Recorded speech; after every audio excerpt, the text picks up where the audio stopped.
स्वागत आहे सगळ्यांचं आपल्या पुन्हा एका ब्लॉगमध्ये. तुम्हा सगळ्यांचा आजचा दिवस सकारात्मकतेने भरलेला व आनंददायी असा जावो अशी साईंचरणी प्रार्थना करते. आणि आजच्या आपल्या व्हिडिओला आपण सुरुवात करूयात.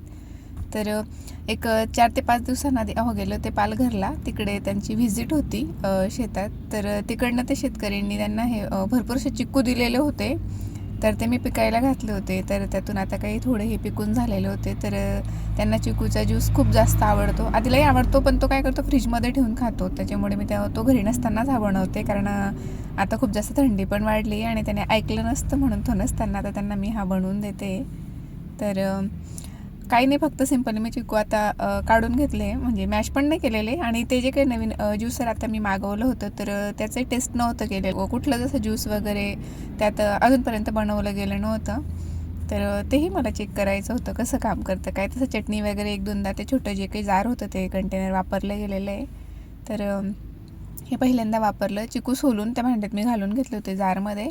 आणि त्यानंतर त्यात थोडीशी साखर घातली होती आणि दूध घालून असं त्याला वाटून फिरवून घेतलेलं आहे याच्यात त्या ज्यूसरवर. आणि खूप छान असं त्यांचं हे होत होतं. जनरली आपलं काही मिक्सरचं भांडं असतं त्यातून बाहेर पडण्याची खूप जास्त शक्यता असते आणि पडतंसुद्धा ज्यूस वगैरे असं काही लिक्विड आपण बनवतो तेव्हा. पण याच्यातून अजिबात बाहेर आलं नाही. आणि खूप छान असं 1 ते 2 म्हणजे एकच मिनटात झालं ते. पण थोडं घट्ट वाटत होतं ना थोडंसं. त्यात अजून दूध घालून थोडं मला असं पातळ करून दे म्हणून. तर पुन्हा एकदा फिरवलं होतं. तर इथे आपलं चिकू शेक आता बनवून तयार झालेलं आहे. आणि हे आता नेक्स्ट डेचं शूट आहे. तर आज मला एका ठिकाणी लग्नाला नाही, पण साखरपुड्याला जायचं होतं. त्यासाठी मला अहोंचा आणि आधीचा दोघांचा टिफिन बनवून जायचं होतं आज. कारण मी तर फक्त नाश्ता वगैरे करून आम्ही निघणार होतो 9:30-10 ला. काही सवय वाजता सकाळी किती कामात मी व्यस्त असो, पण थोडा वेळ तरी मी थांबून जो काही व्ह्यू आहे तो मी एन्जॉय करते आणि उगवत्या सूर्यनारायणाचं दर्शन घेते सकाळी. बऱ्याचदा तर चहा वगैरे जर केलेला असतो एखाद्या दिवशी, तर बाहेर बाल्कनीत बसून घेतो आम्ही. तर इथे भाजी बनवून झालेली होती. आणि आधी मला नंतर सांगत होतं की यात पनीर घालायचं होतं, आणि पनीर होतं घरात, पण मी विसरली होती. कारण पनीर मसालाही नव्हता. मग असं नॉर्मली मसाल्याचं तेही त्यांनी ते खाल्लं नसतं. तर भाजी बनवून झाली होती. त्यानंतर त्यांच्या दोघांच्याच मला आज पोळ्या बनवायच्या होत्या. आणि मी अंघोळ करायची याच्यासाठी थांबून घेतलं होतं की मला अंघोळ करून डायरेक्टली साडी नेसायची होती. म्हणजे तयारीच करायची होती. तोपर्यंत घरातलं आधी सगळं आवरून घ्यायचं होतं. आणि ज्या मावशींच्या मुलाचा साखरपुडा आहे, तर त्यांची मुलगी ते ताई येणार होते माझ्याकडे हेअरस्टाईलसाठी. तर सगळ्यांचं आवरून म्हटलं मग लास्टला आपण आंघोळ करूयात, कारण हेअर वॉश पण करायचं होतं आजच्या दिवशी. 10पर्यंत सांगितलं होतं मावशींनी. तोपर्यंत माझी भरपूर कामं आवरून होतील, म्हणून मी आंघोळीचं थांबूनच घेतलं होतं. तर आधी त्यांचं टिफिन वगैरे बनवला, मग त्या नाश्त्याचं केलं सगळ्यांचं. आणि आधी गेल्यानंतर मग घरातलं आवरलं होतं. आहोंनी देवपूजा करून घेतली होती आजच्या दिवशी. आणि घरातलं म्हणजे फरशी वगैरे पुसून काढली होती. टॉयलेट बाथरूम ह्यावरची जी काही कामं असतात ती मी आवरून घेतली होती. आणि सोबतच आज जे काही झाडं होती तर त्यांना अधूनमधून बघायला लागतं. त्यांच्यात खूप असं जे काही पत्ते असतात ते वाढून खाली पडलेले होते, आणि बाकी खाली थोडीफार घाण झालेली होती कुंड्यांमध्ये. तर तीही काढून घ्यायची होती. आणि जी काही माती असते तर तीही उकरून काढायची होती मला. तर तेही एक काम होतं, पण ते मी जमलं तर तिकडून आल्यावर करेल असं ठरवलं होतं. पण मग ते ताईंना यायलाच खूप जास्त लेट झालं. त्यांनी 8:30ला सांगितलं होतं. ते खूप लेट आलं होते. 9:30ला आल्या होत्या वाटतं त्या. तर तोपर्यंत अर्ध्या तासात माझं तेही काम करून झालं होतं. तर त्यांचा टिफिन म्हणजे स्वयंपाक बनवत होती आणि सोबतच नाश्त्याची तयारी करत होते. आणि सोबतच किचनसुद्धा मी आज लागलेच म्हणजे असं क्लीन करायला घेतलं होतं, कारण नंतर असं सेपरेट असा वेळ देता आला नसता. आणि असं कुठे बाहेर जायचं असलं काही असलं की आपल्याला स्वतः तयारीसाठी छान असा वेळ मिळावा म्हणून आणखीन थोडं लवकर उठावं लागतं. तर त्याचा फायदा असा की घरातली कामंही खूप छान अशी आवरून होतात. मग नंतर ते डोक्यात राहत नाही की घरी गेल्यावर एवढं आवरायचं आहे असं. तर 1-2 भांडी मात्र माझी तेवढी राहून गेली होती जायच्या वेळेस. तर ठीक आहे, काही हरकत नाही. तेवढं तर आधी आल्यावर त्याने करून घेतली होती ती. त्यानंतर आधीचा टिफिन वगैरे पॅक केला. आणि आज थोडं लेट झालं होतं, कारण रोज कसं थोडासा त्याचा एकट्याचा स्वयंपाक असतो, त्यामुळे पटकन होतो. आज त्यांचं दोघांचं बनवायचं होतं, म्हणून मग त्याला गरम असतानाच भाजी मला पॅक करायला लागली होती. पण मग नंतर आहोंनी ते फॅन खाली ठेवलं होतं थोड्या वेळ, कारण गाडीलाही अजून वेळ होता. आणि नाश्त्यात आज मी पोहे बनवले होते. तर पोहे त्याला टिफिनमध्ये मी सहसा देत नाही, कारण त्याचे रबरसारखे चिबी होऊन जातात. तर त्याला शेव होती घरात, तर तीच मी ठेवून दिलेली आज, कारण मला दुसरं काही त्याला सेपरेट बनवायला वेळ नव्हता फारसा. तर शेव दिली होती नाश्त्यात. आणि त्याची टिफिन पॅक 2 दिवसापासून धुवायला टाकली होती त्याने, पण मी विसरली, कारण मी त्याला गरम पाण्यात निरमा पावडर घालून भिजत घातली होती आणि ती बाहेरच राहिली गॅलरीत. म्हणजे धुवायचं माझ्या लक्षातच नाही राहिलं. तर त्याला मी ही स्वीट मार्टची आहे पिशवी त्यात टिफिन दिला तर तो मला हसत होता की तर यात मी घेऊन नाही जाणार, पण दिलं त्याला कसं तरी गोड बोलून. आता ते संध्याकाळी तिथून आल्यावर आधी ती बॅग धुवायला लागेल. तर त्यानंतर आता हे गॅलरीतलं आवरायला घेतलं, कारण आता ताई आल्या नव्हत्या अजून आणि मला सगळं आवरूनच मग स्वतःचं आवरायचं होतं. मग स्वतःचं झालं की मला मग काही करावं असं वाटत नाही. त्यामुळे मग मी हे काम होतं, एक अर्धा तास होतं माझ्याकडे मध्ये, तर हे मी आवरायला काढलं होतं. आवरायला म्हणजे काय नाही, फक्त त्यांच्यातली जे काही पानं आणि घाण पडलेली होती ती काढून घेतली आणि माती उकरून घेतली, खालीवर करून घेतली, ज्यामुळे की आपण जे काही पाणी वगैरे घालतो, झाडांना खतं वगैरे देतो, ते प्रॉपर खालपर्यंत जातात. जमीन अशी म्हणजे माती अशी भुसभुशीत असली की ती जर का वरचं सरफेस तिचं हार्ड झालं तर ते पाणी म्हणजे खालीपर्यंत जात नाही, वरच्यावर असतं नाही, मग त्यामुळे झाड आपली सोडू शकतात. तर त्यासाठी हे 8-15 दिवसात करत राहावं लागतं. ती माती वगैरे खालीवर करायला लागते त्यांच्यावरची. आणि बऱ्याचशा कुंड्या अजून तुम्हाला खाली दिसत असतील तर ते बरेच दिवस झाले खालीच करून पडलेले आहेत, कारण नर्सरीतून मला नवीन झाडं आणायची होती आणि मी 2 ठिकाणी 2 नर्सरीमध्ये मी जाऊन आली, पण फारसं काही नवीन अशी रोपं वगैरे झाडं मला तिथे आलेली दिसली नाही. जी आहेत माझ्याकडे तीच होती आणि अशी होती बाकीची की जी मला म्हणजे लावायची नव्हती, कारण गुलाब 1-2-3 वर्षांपूर्वी खूप सारे गुलाबाची माझ्याकडे व्हरायटी होत्या, तर ते झाले. आता त्यांना काटे वगैरे असतात तर ते स्वच्छ साफ करताना वगैरे खूप ते लागायचं.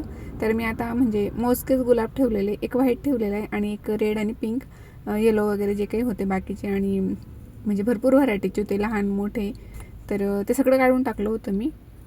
तर ह्याच्या काही कुंड्या आहेत आता, तर यांच्यात बाकीच्यांमध्ये तुम्हाला जे लहान लहान रोपं दिसत असतील तर ते याचे मागवले मी आता, शेवंतीचे 2-3 प्रकारचे. एक पर्पल कलरचं तर आहे माझ्याकडे, तर पिवळं आणि व्हाईट असे 2 आहेत, आणि आणखीन असतील बहुतेक, मला आता एक्झॅक्ट सांगता नाही येणार कारण ती लहान रोपं आहेत अजून, पण ती आहोंनी आणून दिली तशीच मी लावली होती. आणि ह्या 5-6 कुंड्या अजून अशाच रिकामे पडलेल्या आहेत. तर एकीत मला कढीपत्ता लावायचा आहे आणि 1-2 कुंड्यांमध्ये अजून विचार म्हणजे केलेला नाही तसं की कुठले काय रोपं वगैरे लावायचे तसं, तर ते आता समजेल आता पुढच्या काही दिवसात. नर्सरीमध्ये अजून 1-2 ठिकाणी मी चौकशीला जाणार आहे, तर बघूया आता काय कुठले कुठले रोपं मिळतात ते. आणि हे जे काही मी डीमार्टमधून टूल आणलेले आहेत तर हे खूप उपयोगी पडतात, म्हणजे मला खूप युजफुल वाटले ते, कारण सुरुवातीला आधी एक काडी वगैरे घेऊन किंवा मग असं काहीतरी लोखंडी वस्तू वगैरे घेऊन मी करत होती, तर ते एकाच ठिकाणी खूप असं लहान मोठं खड्डं व्हायचं. पण यामुळे आता एक सारखं ते माती खालीवर अशी उकरली जाते आणि भरपूर 2 ते 3 प्रकारचे ते टूल आहेत. एक माती टाकायचं सुद्धा आहे त्यात. तर तुम्हाला जर का गार्डनिंगची हौस असेल तर तो सेट तुम्ही नक्की घ्यावा असं मला तरी वाटतं, कारण इतर कुठल्या गोष्टी किंवा वस्तू प्रत्येक वेळेला शोधत बसण्यापेक्षा ते बरं पडतं आपल्याला. तर ही जी कुंडी आहे तर यात शेवंतीचंच रोप लावलेलं आहे, ह्या 2 कुंड्यांमध्ये व्हाईटवाल्या, पण कलर नाही सांगू शकत मी नेमके कुठले. तर आता ते त्यांना फुलं येतील तेव्हाच ते आता कळेल की कुठल्या कलरची शेवंती असं. आणि माझ्याकडे हे 2 ते 3 नारळसुद्धा जमा झालेले, तर त्यांनाही फोडून मला त्यांची चटणी वगैरे किंवा मग असं बर्फी वगैरे काहीतरी बनवून घ्यायला लागेल. बऱ्याच दिवसांचं ते फोडून येत, पण त्यांचा म्हणजे फोडण्याचा वेळच येत नाही आहे, लक्षातच राहत नाही, ते निघून जातं डोक्यातून. आणि हे एक शेवंतीचं आहे आधीचं झाड, तर 2-3 वेळा त्याच्यावरनं फुलं काढली गेलेली आहेत, पण आता परत त्याला येत आहे हळूहळू फुलं. मला वाटलं की पूर्ण झाड काढून टाकायला लागेल, पण नाही, त्याला परत अजून फुलं यायला सुरुवात झालेली, म्हणून मी ते तसंच ठेवलं. नाही तर मी ते कोपऱ्यात ठेवलं होतं की आता याला काढावं लागेल म्हणून, पण कड्या वगैरे दिसत आहे आता, तर ठेवलं. आता जेवढी येतील तेवढं मग नंतर काढून टाकू. आणि मला वर असं ग्रिलने म्हणजे फिक्स असे हुकसुद्धा बनवून घ्यायचे आहेत, कारण परत ते चिमण्यांचं जे काही लावलेलं आहे शोचं किंवा ते कंदील लावलेले आहे छोटे छोटे, तर ते पडतात खाली. ती बेल लावलेली एक, तर ती बेलसुद्धा राहत नाही आहे वर. तर असं चाललं आहे की तिथे डायरेक्टली ड्रिलने आता आपण होल करून घेऊ आणि हुक्स वगैरे लावून घेऊ. त्यामुळे आता सगळं जे काही पडलेलं आहे ते परत मी चिटकवण्याच्या भानगडीत पडलीच नाही, तसंच पडलेलं आहे खाली काढून.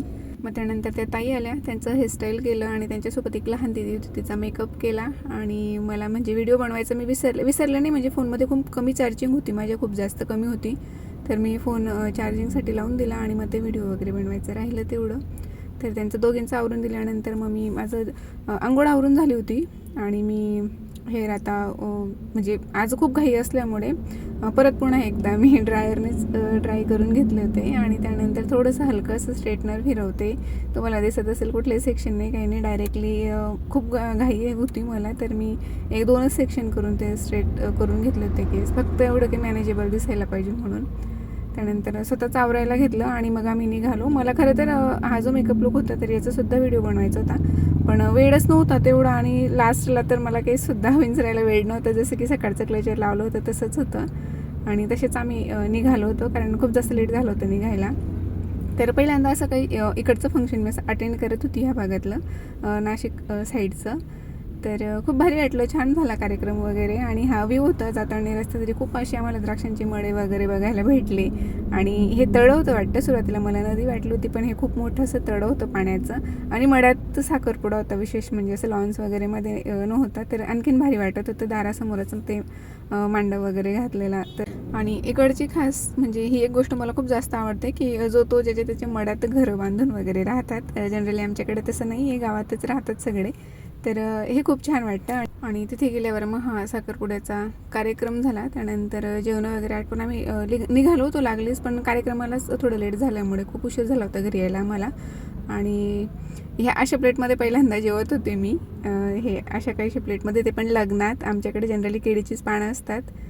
तर तिकडनं येताना मग रस्त्यात आम्हाला दिंडोरी लागलं होतं, तर तिथे दर्शन घ्यायचं ठरवलं. आणि सगळा ग्रुपच होता, म्हणजे सोसायटीतल्या बायका होतं. तर मग थोड्या वेळ थांबून तिथे स्वामींचं दर्शन घेतलं. आणि त्यामुळे आम्हाला थोडं जास्त लेट झालं होतं आणखी, नाही तर आम्ही तिथून निघालो होतो 1-5 आम्ही घरी आलो असतो. पण इथे 1-अर्धा-पाऊण तास गेल्यामुळे आम्हाला 6 झाले होते घरी यायला. तर असं स्वामींची इच्छा असेल तर त्यांचे दर्शन झालं. तर आजचा आपला व्हिडिओ मी इथेच थांबवते. तुम्हाला आवडला असेल तर एक लाईक करा, चॅनलवर नवीन असाल तर चॅनलला सबस्क्राईब करा, जास्तीत जास्त शेअर करा. आणि तुमच्या काही सजेशन असतील तर ते मला कमेंटद्वारे नक्की कळवा. तर पुन्हा भेटू एका नवीन ब्लॉगमध्ये. तोपर्यंत आनंदी राहा आणि व्हिडिओ शेवटपर्यंत बघितल्याबद्दल धन्यवाद.